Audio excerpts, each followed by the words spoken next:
बाद फिर किसी कहना मैं नहीं किया।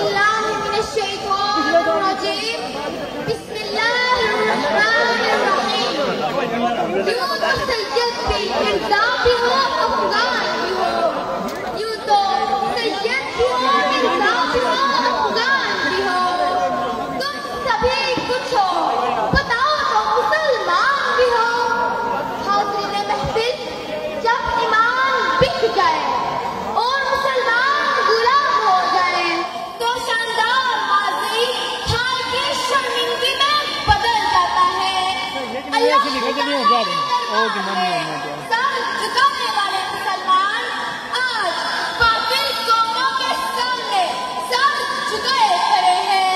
मैदान जंग में नारा तकबीर बुलंद करके सालों को तबाह बर्बाद कर देने वाले सिपा सालार आज फलस्तीन की हालत-जार पर, बर्मा की चीखों पुकार पर और कश्मीर के जख्मों पर बेहिस्सो हरकत पड़े हैं। जब ईमान बिक जाए और मुसलमान गुलाम हो जाए तो हुक्मरान कदमों की धूल बनकर साए आम हो गए।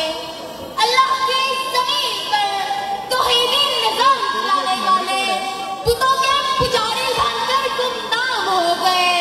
तो फिर मजलूमों की आहें पुकारने लगी, बड़े शौक से मेरे घर को जला दो, कोई ये ईमान किसने खरीद लिया, ये मुसलमान किसका गुलाम है। हाज़िर महफिल, मैं आज 14 अगस्त के दिन, उस मुबारक दिन जब इस सरजमीन पर इस्लाम के नाम पर एक रियासत वजूद में आई, आज उसी रियासत में मायूस पाकिस्तानियों में उम्मीद की किरण जगाने आए हो। हम आखिरी पैगंबर को रहबरे दायमा मकाम मानते हैं कि आज हमारे नजरियात को खरीदना, दफनाना, दबाना नामुमकिन है।